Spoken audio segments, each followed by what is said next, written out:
Ladies of the aspiring business world. I had a slight panic because I didn't think I was going to be able to get online, but I'm here now, and with the beautiful Donna Marie Lucas, who I was in the shower 20 minutes ago thinking, how long has Donna been with us? And it's quite a long time. It's at least 3 years. I think I joined with you about 3 months after you started. So it'll be 4 years this year then. Yeah. And you are truly one of us because you are a very entrepreneurial woman. Tell us about all the businesses that you've got. Okay, so where do I start? So Pristine Clean is one of my first businesses, which I have with my husband. We're joint directors in that business, and we offer exterior cleaning services such as window cleaning, driveways, patios, gutters, fascias, soffits, conservatories, decking, all that type of thing, for all exterior really. Don't really do any internal stuff. And that's been going since 2006 and is now going from strength to strength, and it's pretty much, we don't have to pay for advertising at all. Getting lots of repeat business now and lots of referrals, recommendations and all that. So it's actually quite a nice place to be. And although it's the other end of the spectrum now where it's quite stressful because how am I fitting everybody else in? Well, you talk about advertising for that business. I remember last summer you did a video of, I don't know what they're called, power jet things, showing a patio being cleaned. And the last time I saw it, you had about 14,000 views on it. So obviously that's free advertising. Did you get much business back from that? We got 2 pieces of business, one of which was over £600 worth of business. So it was really, really effective. And I did boost that post, but I think I only paid like $10 for that. And that ended up going right up to 39,000, I think, in the end. That's the kind of marketing you like, isn't it? Absolutely. And it's just so therapeutic to watch. I could watch it all day. Yeah. So sorry, I interrupted you there. Carry on about that's Pristine. What about your other businesses? So virtual to reality is, I'm a business consultant helping small to medium-sized businesses to expand. I also help with their marketing, the social media, can help with the content if they wish, and getting regular scheduling content out there for them. Because actually, without exception, and this is the honest truth, every single client of mine do a practical job. So for them to sit down at a computer and then have to think about their marketing and that side of things, they're generally just sitting down at 8 o'clock at night and just putting a post here and a post there, whereas I take it off their hands and I'll try and manage that the best I can. In addition to that, although it's not a separate business as such, I also support Enable Finance, where I advise on commercial mortgages, commercial business loans, and I process from start to finish. So that's not, is that your business, Enable Finance, is you work for them? Yeah, as a consultant. Okay. So in effect, I put it through virtual to reality and that type of thing, so that's business support. Yeah. But I worked for Phil at Enable Finance as an operations director for about 7 or 8 years. And then he decided that he was perhaps going to move into a different area when all the collapse of the collapse of the bad credit market, where there was loads of lenders lending to subprime, subprime lenders. So because we predominantly helped people who were in situations throughout beyond their own control, so they were losing out, basically having their properties repossessed, I would speak to them, see where we could remortgage away from that current lender to take some pressure off them, save them money by looking at consolidating all debts. But I unfortunately had to leave that role before Phil moved on, and it actually worked out quite well in the end because I had to have major back surgery, and I ended up working from home on my laptop, laying down for 3 months on the phone with customers, and that was, I had to do it. I had no way. I wanted to support the company who I was working for. At the same time, for my own sanity, I had to keep going because I knew that I was going down that route. I couldn't walk for any more than 20 minutes without my back locking and being in excruciating pain. So Pristine had already started then, hadn't it then? Pristine Clean? Yes, that did.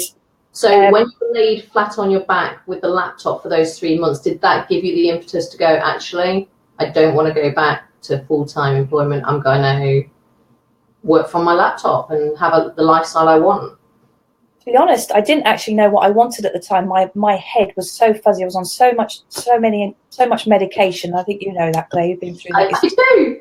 I like the odd drug here and there. Yeah, but I was on so much medication, and my quality of life was pretty much nothing. So all I wanted to do was get better and get pain-free at that time. So I wasn't even focusing on that. But when I had my back surgery, which was a major decision, really, really tough, it was the best thing I could have ever done. My quality of life has gone back to pretty much normal, though I can't do any impact in sports, which I used to enjoy doing. You know, that's the only downside of it. But to be pain-free majority of the time and be able to walk, be able to do most things, then I can't moan about that. So I had to have 12 months out of work totally, getting back to fitness and being able to do everything that I could do normally. And I decided to go and work for an outdoor play company as a business development executive. It was low profile, it was no stress, no pressure. I didn't want any of that. And I just wanted to go in and be told what to do, when to do it. As it happens, I excelled within 6 months and ended up being manager of departments and had 2 teams. But that's me all over, that just shone through. And then I fell pregnant via IVF, which was an absolute miracle after 12 years of trying with our little boy. And then after maternity leave, it was when Lincoln was 6 months old and I had flu, and I laid in bed feeling awful, and all of a sudden, I don't know what it was, but this inspiration came to me and said, I'm not going to go back to work. I'm going to work for myself. I can do this myself. And that was what you were going to do at that point. I wanted to be a business consultant. I knew I had so much to offer. Yeah. And the name came to me that day. Everything came to me that day. It was just like a real strong gut feeling that I had to do it, and I did it. And it was your aha moment then. Absolutely was. Christine, from that point, how long until you got your first client? I had my first client straight away, which was Phil from Enable Finance, helping him out. Okay. And then one of the clients who I was helping through Enable Finance, he was in a muddle. And I said, look, let me help you. This is what I'm doing with my other business. It's just started out. And he was like, okay, yeah, that's fine. So I started that. And then just gradually, I started picking up ladies mainly through ABW.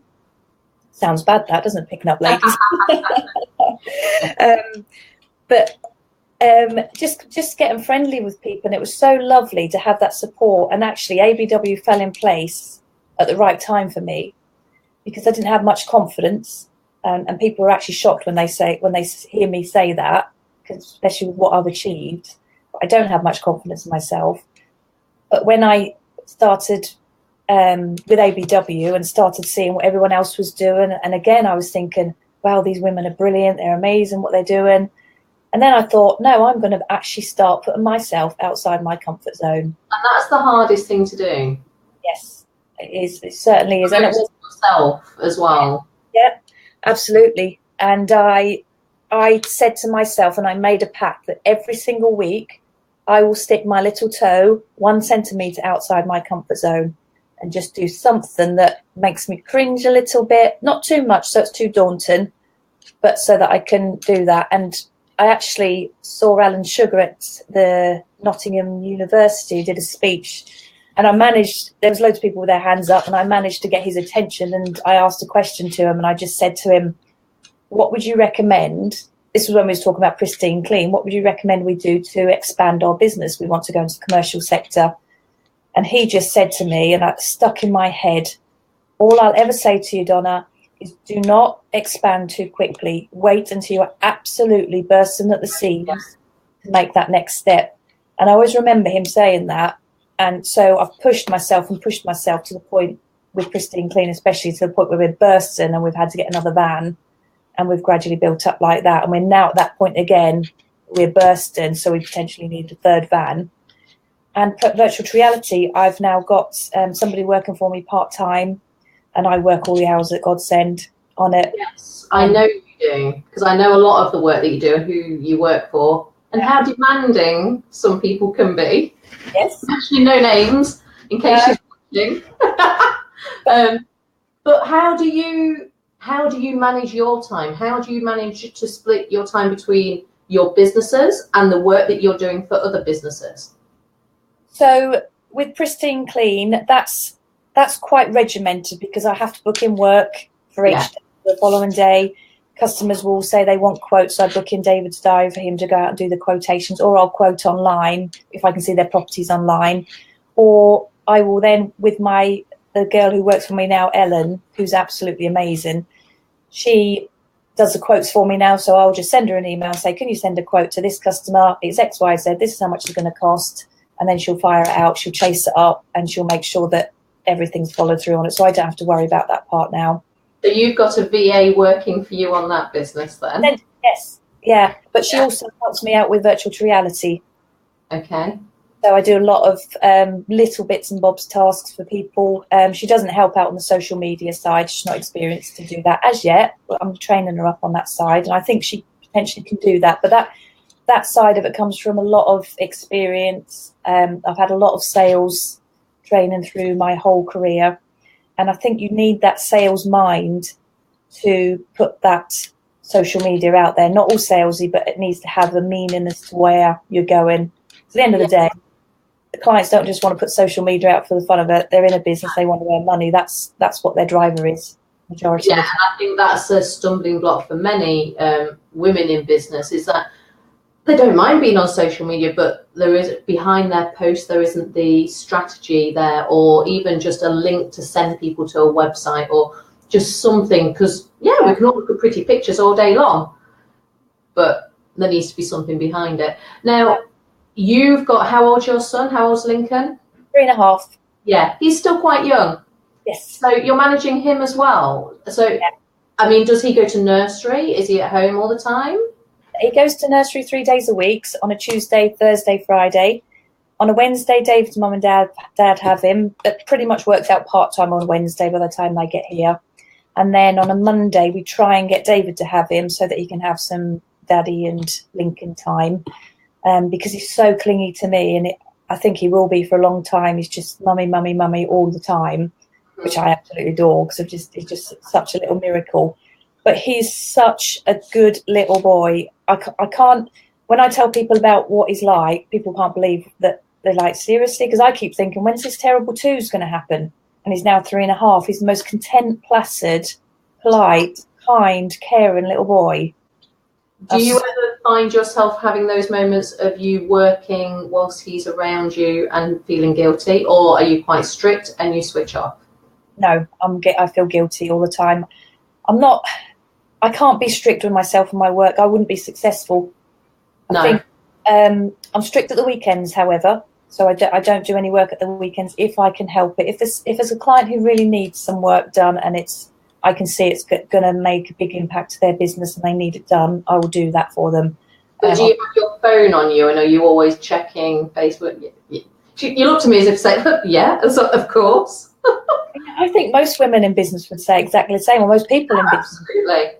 Yeah. I'm definitely guilty of that. But like with Pristine Clean, if I don't respond to an inquiry, it might just be a window cleaning inquiry, but the next person who they've inquired to, they might respond quick enough and then it's gone. Exactly. I don't want to lose that opportunity. And unfortunately, we're living in a world where people expect to have 24-hour access to you almost. Absolutely. So, yeah, and what those things do. And if it's a quick quote, then it's not so bad on a weekend, I guess. But tell me what the biggest challenges you face in your business, in your virtual reality business. I would say the organisation. Although I'm a very organised and methodical person, I find it hard because I've now got 15, 16 clients that I'm working with all the time. And juggling that is hard. So you might get one of them call you and say, could you do that? Could you do this? You might then be, you probably totally get this, Claire. You're then already in the middle of working with another client or for another client. So you're putting their time on pause. And then you're thinking about that other client, they need that done. And then you might have had an email that had come in early the day and you've got some time pressures there for that client. because I take everything to heart, and I feel the pressure of my clients, and I actually sit in their seat and I try and make sure that I'm as passionate about their business as they are. Yeah. Therefore, puts a lot of responsibility on my shoulders, but I wouldn't have it any other way. Absolutely not. But that's why people hire you, because you've got that passion for their business as well. It's not just another job. It's not just some money coming into your bank account. And what's really, really important to me is I cannot do any work for anyone until I get to know them as a person and their personality. That's my main thing in working with my clients, because how can I post on their behalf if I don't know, are they witty? Have they got a dry sense of humour? Are they straight on the line? Are they just like to be totally professional? Can I go down that track a little bit risque? Can I not? I need to know them as a person before I can even put anything out on their behalf. Yeah, no, absolutely. That's a good voice. Yeah, just be blunt with me, please. Please tell me if I put something out and you're like, oh no, I don't know. You've got to tell me. Yeah, tell me, because if you make a mistake and piss them off. Absolutely, and I don't want that. I want them to be happy with everything I do. Right, we're running out of time, so okay. I now want to know, how can ABW ladies help you in your business? Just continue doing what you're doing with all the information that's being posted on there. I follow everything. So if somebody asks a question about something and I don't know the answer, I'll follow it to find out the answer. I like to learn constantly. And there's nothing else really that ABW can do, because I think I don't have time to network, as you can tell from the time I'm doing at the moment. As much as I want to network, I don't have time to do that. I need to try and make time to do that. But come to our 4th birthday party. I've got that booked. I think I've even booked a little table. Good. Dance around them or anything? You might have done. I can't remember. We have to dance with them. Sorry? No dancing around the tables, is there? Because we booked them. It's up to you. If you want to dance, you can. Prosecco and there'll be music. So. Okay, there you go. There you go. But no. So yeah, networking you don't have time for, but networking online is just as important. Yeah, I do that quite a bit. So I might. I've got a quick question. What percentage of your business has come from online or face to face, or is it all from online? Virtual reality, 90% online. See, isn't that amazing? Which just goes to show that you don't have to go to events. It's great if you can to do the face to face, but you have to network online. You can't sit back and just watch. You have to put yourself out there, don't you? And not be afraid to ask a question. That's the biggest thing I would say to people. Don't be afraid to ask. Yeah, exactly. Well, on that note, Donna, thank you very much. Oh, I keep slipping on this chair. Thank you very much for this evening. You're welcome. Thank you. And it's great to get to know you and your business even more. And you. Thanks, Claire. No worries. And I don't know who's on next week, so tune in next week, guys. Okay, take care. Bye.